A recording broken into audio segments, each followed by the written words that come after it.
Olá, acadêmicos, sejam bem-vindos. Nessa nossa primeira videoaula da disciplina de Desenvolvimento Pessoal e Profissional, nós vamos falar um pouquinho sobre os fundamentos do comportamento humano.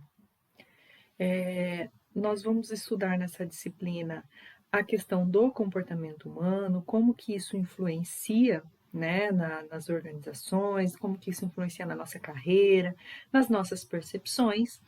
Então, a ideia aqui com essa videoaula é trazer um pouquinho como que isso surgiu, como que essa abordagem do comportamento humano surgiu nas organizações.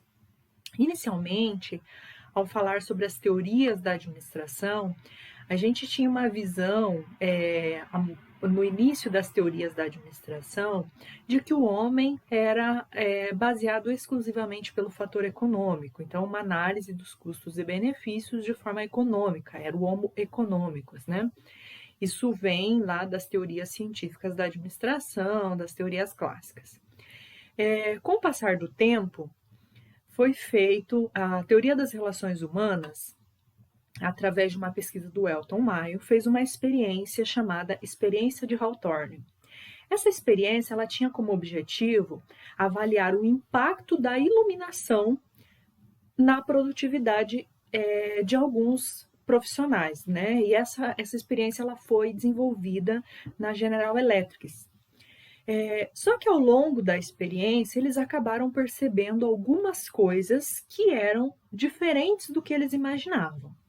Então, algumas conclusões dessa experiência de Hawthorne tornaram a abordagem das relações humanas como uma das primeiras abordagens que olham para os fatores psicológicos, que olham para as relações humanas, que olham para os desejos das pessoas, que olham para o indivíduo mesmo e perceberam que alguns outros fatores influenciam a produtividade que não só a análise de custos e benefícios econômicos.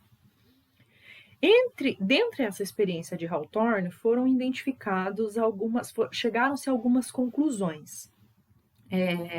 Inicialmente, eles identificaram que os funcionários eles têm fatores psicológicos que influenciam na sua produtividade, na forma como trabalham, no grau de desenvolvimento do trabalho. Então, perceberam que os funcionários eles têm sentimentos, que eles têm emoções, que eles têm desejos e que tudo isso impacta no trabalho. Eles perceberam também que as pessoas elas têm problemas e que esses problemas é complexo e lidar com esses problemas é complexo e desafiador para a gestão e que é necessário lidar com esses problemas porque isso influencia na produtividade. Hoje, se a gente for pensar, a gente vai dizer assim, é claro que a pessoa com problema, talvez ela vai produzir menos, né? Que isso vai impactar. Mas para aquela época, foi uma descoberta muito relevante, né? Eles perceberam também que a integração social que ocorre no trabalho, ela influencia diretamente na produtividade. Como que eles perceberam isso? Através dos grupos da experiência, eles perceberam que as pessoas, que quando elas tinham condições de trabalhar, conversar e trocar experiências com os colegas, desenvolver relações, vamos dizer assim, de amizade no grupo, que isso impactava diretamente na produtividade.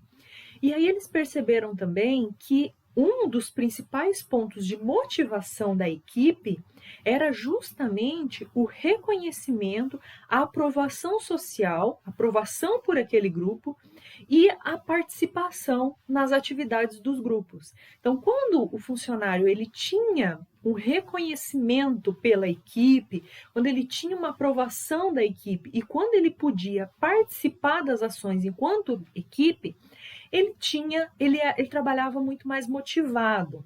Isso era um fator de motivação para ele.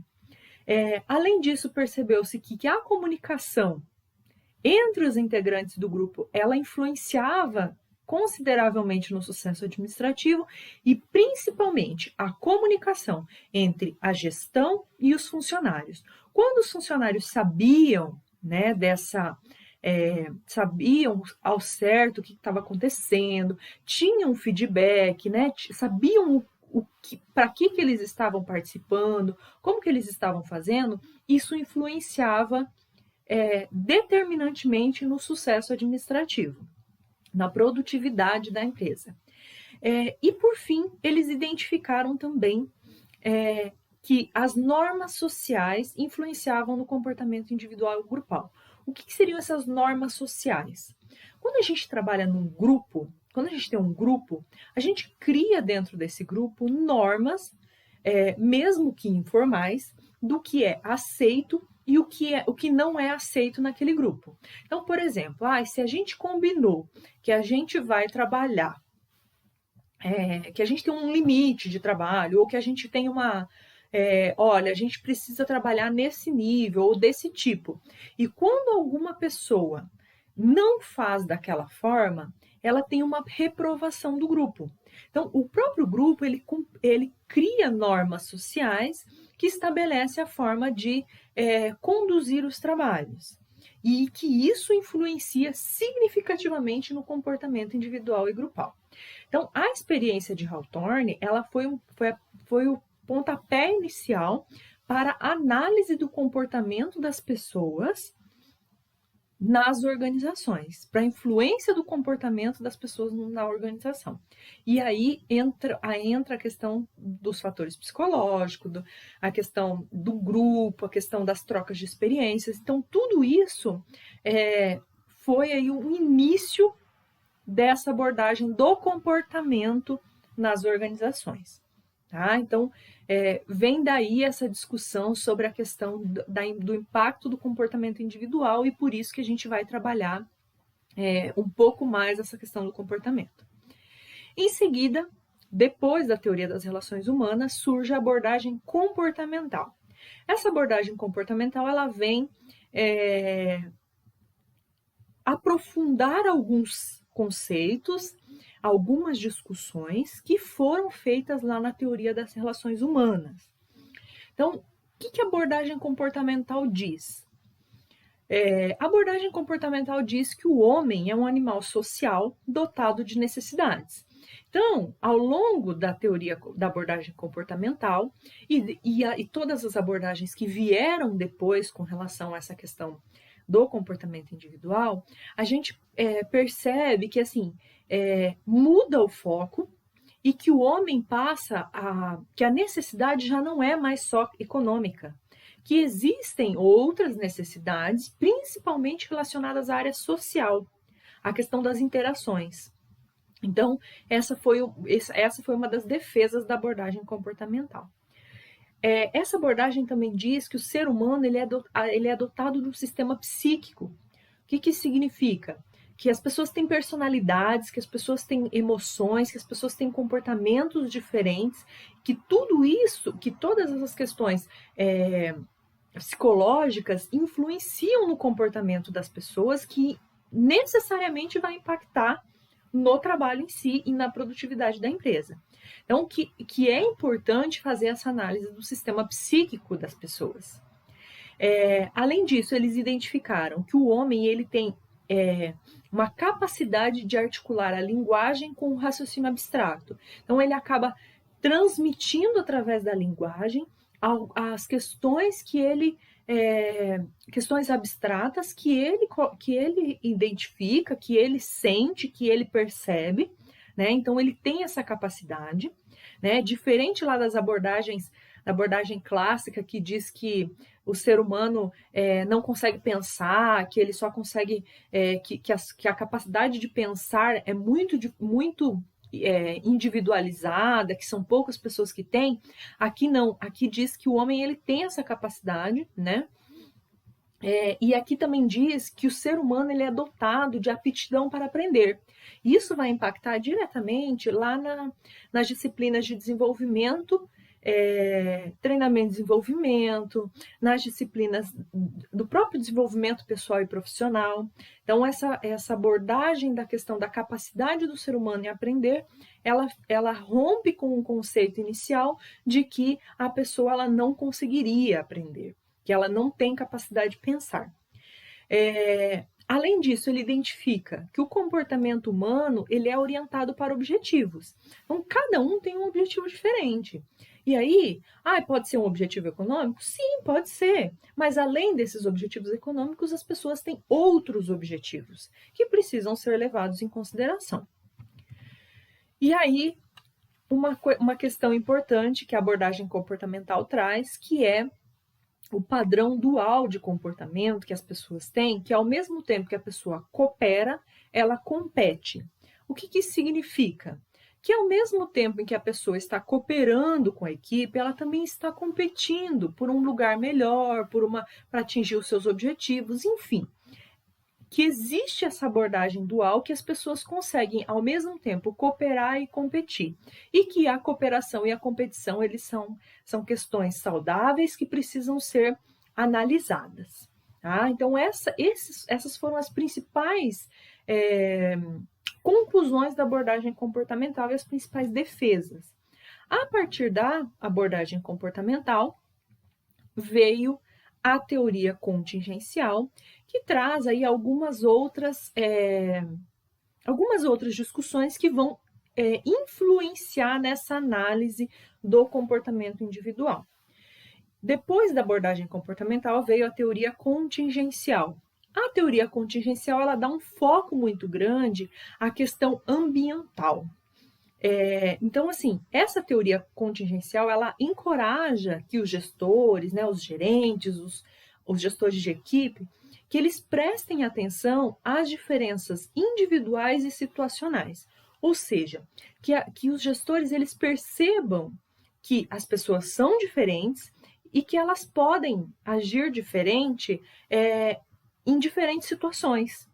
Então, essa é uma das questões mais recentes, assim, dessa linha, né, das teorias da administração, justamente trazendo essa diferença individual que a gente vai falar muito durante a nossa disciplina. E que em diferentes situações a gente pode ter diferentes comportamentos. E isso leva à influência da variável ambiental. O que isso significa? As diferentes situações, a gente tem diferentes comportamentos, porque o ambiente em que a gente está inserido, ele influencia no nosso comportamento. E aí a teoria contingencial, ela diz que o comportamento, ele é uma fórmula, né? Ela traz uma fórmula aqui, que o comportamento é igual à questão da relação da pessoa com o ambiente. Então, o comportamento ele é uma função da pessoa versus o ambiente. Então, essa é a ideia da teoria contingencial. Então, ele diz que as pessoas elas são amplamente influenciadas pelo ambiente e que é importante a gente fazer uma análise da realidade externa, né, que são as questões ambientais, onde a pessoa está inserida, suas relações familiares, suas relações de trabalho, e a realidade interna, que são os modelos mentais. O que são os modelos mentais? Os modelos mentais, eles são um conjunto de crenças, de aprendizagem, de experiências que a gente passou ao longo do tempo. Então, cada pessoa tem diferentes modelos mentais. Então, o meu modelo mental é diferente do modelo mental de cada um de vocês. Porque as experiências que eu passei ao longo da vida formam o meu modelo mental. Além disso, a minha cultura, os ensinamentos familiares, tudo isso influenciam nos meus modelos mentais. E aí, esses modelos mentais é que determinam a minha forma de interpretação das situações.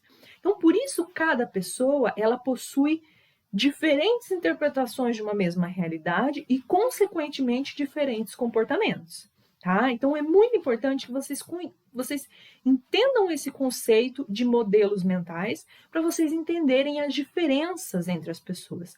Cada pessoa é única, cada pessoa tem uma diferente interpretação da realidade.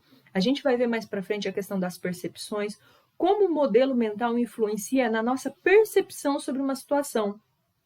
Às vezes a gente olha para uma situação e a gente acha absurda, enquanto o nosso colega olha para aquela mesma situação e acha que está ok, que está tudo certo, que está tudo bem. Por quê? Porque tudo que a gente aprendeu ao longo da vida influencia na nossa percepção sobre aquela situação. Então, além das questões ambientais, também tem as questões dos modelos mentais. Então, é importante destacar que a gente é muito influenciada pelas questões ambientais e muito influenciada também pelos nossos modelos mentais, ok? Bom, eu pensei em trazer aqui esse início de como que surgiu a abordagem do comportamento nas organizações, como que isso começou, como que iniciou mesmo, por que se deu importância para o comportamento, né? Então, trouxe aqui uma breve explicação dessas teorias da administração que acabaram impactando nisso, e eu espero que tenha ajudado um pouco na compreensão. Caso vocês tenham dúvidas, vocês podem mandar através do espaço de interação lá nos fóruns, né? Vocês podem criar um fórum, uma questão de discussão lá e a gente responde por lá, ou vocês podem me mandar mensagens através do ambiente virtual que eu vou responder as dúvidas de vocês assim que possível, tá? Desejo a todos bons estudos, que seja um momento de aprendizado. Um abraço.